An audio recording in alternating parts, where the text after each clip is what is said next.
It's time to take 10 minutes for Torah with Rabbi Joel Finkelstein.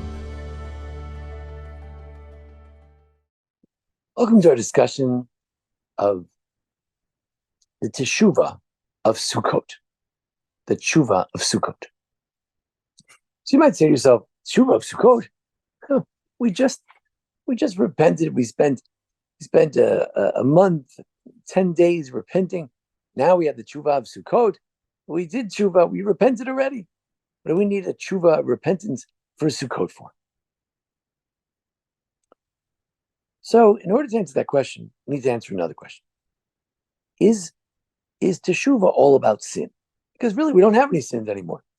As the Gemara says, that the notion of Sukkot being on the first day, it's the Rishon Leches Ben Avonos. It's the first. It's the first day when you could have any sins. How can you have sins when you just were atoned? So we have to ask ourselves a question: do you need Teshuva when you have no sins? Well, how can we answer that question? There's never been a person who doesn't have any sins. No, the Gemara, it's true. That's based on a pasuk in Koheles 7:20. But in the Talmud, in Shabbat 55b, we have a statement that there were four bland personalities in Tanakh who never sinned. So we see that it is possible not to sin. So are they left out of the mitzvah of tshuva? Is tshuva only for sinners? Well, the Gemara actually addresses this question a little bit of somebody who's having trouble figuring out what sin they had. Person had problems in their life, and they say, "Oh, maybe I sinned." They think about it and say, "No, I didn't really do anything wrong." Oh, maybe it's Bittul Torah. Maybe it's true. You shook a lulav, you daven shachris, you said brachos, you benched, but you didn't talk lashon hara, you didn't steal, you didn't cheat. But maybe you didn't learn enough Torah, as the Vilna Gaon points out. And because you didn't learn enough Torah, you didn't realize there were other sins that you did as well. So there is such a possibility of someone who doesn't have many sins at all. In order to appreciate what that person, what the tshuva of a non-sinner would look like, we turn to the notion that Rabbi Michal Rosenzweig laid out in one of his articles. It said as follows: the Rambam, in addition to the notion of tshuva itself, repenting from sins, regret, remorse, saying you won't do it again, confession, etc., there's also the darkei tshuva. He created a broader concept called the ways of tshuva, the ways of the repentant. The ways of the repentant include soek tamid lifnei Hashem. You're always davening, bechiv tachnunim, real petitionary prayer. Who said tzedakah kafi chocho? He does tzedakah, not just some tzedakah. He writes a check now and then. He gives according to his actual ability. Very few of us give charity according to our actual ability. People give a lot of charity, but their ability, it's a different story, etc. Also, he mentions that in the 10 days of repentance, you think you'd confess, you'd admit, you'd feel bad, you'd remorse. No, he says the minhag is, the custom is, that during the 10 days of repentance, we have more tzedakah and more masim tovim, more mitzvos, and lasok mitzvos, and we engage in mitzvos. Apparently, says Rabbi Rosenzweig, this is part of darkei tshuva. It's not tshuva, because tshuva is when you did a particular sin, you have remorse and regret from it, and you say you won't do it again. But this is saying, I spoke lashon hara. Okay, so I don't speak lashon hara anymore. I said I won't do it anymore. But then, in order to do tshuva, I put on tefillin longer for each day. I daven a longer Shemona Esrei. I say more brachos than I used to on my food. How does that help? How is that repenting? Apparently, this is darkei tshuva. From the ways of tshuva, to just do more mitzvahs. Aha. Now we can understand the whole concept of Sukkot. What is Sukkot? Chacham levi kach mitzvot. It says, you should take on the first day, you should take the lulav and esrog. So they say,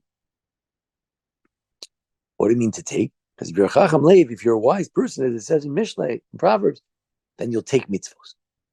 So we want to do tshuva. What do? We add more mitzvos. So we do this sort of this higher form of tshuva in which we're not repenting from a particular sin, just doing more mitzvahs. We already repented for the sins that we did on Yom Kippur. And the Chedush Harim says Anybody thinks that they have vestiges of sins after Yom Kippur, it's a terrible thing to think. You have to say Slach Lani, you have to ask confession after Yom Kippur if you didn't think that Yom Kippur really works. Yom Kippur works. It's serious. There are no more sins. But midarki tshuva, from the ways of tshuva, to continue to do more mitzvot, because you did a sin or you didn't do a mitzvah, now we do more mitzvot. That's Sukkot. Sukkot is a holiday full of mitzvot. The Sukkah, we have the lulav, you have the arava, the seventh day, the special mitzvah of the arava, and the mitzvah of simchas yontov, the mitzvah of refraining from work on yontov. We have a lot of opportunities. So, what is the tshuva of Sukkot? The tshuva of mitzvot. But there's also another element. The tshuva of Sukkot is also related to simcha. You know, the Rambam finishes the laws of tshuva in the book of knowledge with the notion that the highest level is worshiping God not out of fear, but out of love. Then he starts the book of love, the Sefer Ava, where he talks about davening and saying brachos and shema and things like that, where expression of love of God. So the ultimate tshuva is what? Out of love. Regular tshuva said, oh yeah, I sinned, I better confess my sin, I better promise not to sin anymore. That's tshuva of fear.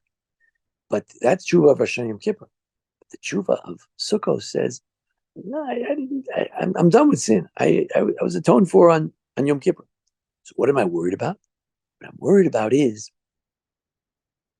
I should do more mitzvahs. Midarki tshuva, I have to do more mitzvahs, and I have to worship God out of simcha, out of joy. And that's the simchas beis hashoeva.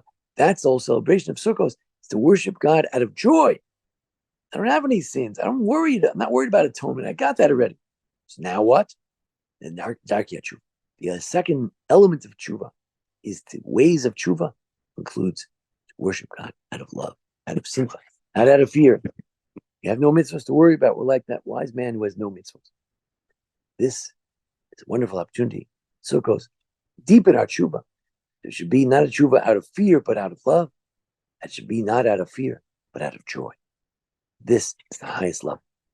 Let's hope that this Sukkot will take those mitzvos. If you're really smart, Chacham Lev, you'll take the mitzvos, and by doing those mitzvos, it'll be the ultimate seal on that tshuva that we did, where we repented from the sins, the things we did do that we shouldn't have done, things that we didn't do that we should have done, and we'll add one extra step to do so, to do mitzvos, more mitzvos, and to do it mi'ava, out of love, to do tshuva out of love.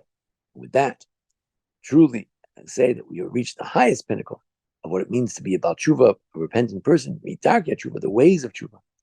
And with that, surely God will bless us. Shnas chaim, shalom. Protect all of our soldiers, protect the land of Israel, protect all the good people in this world.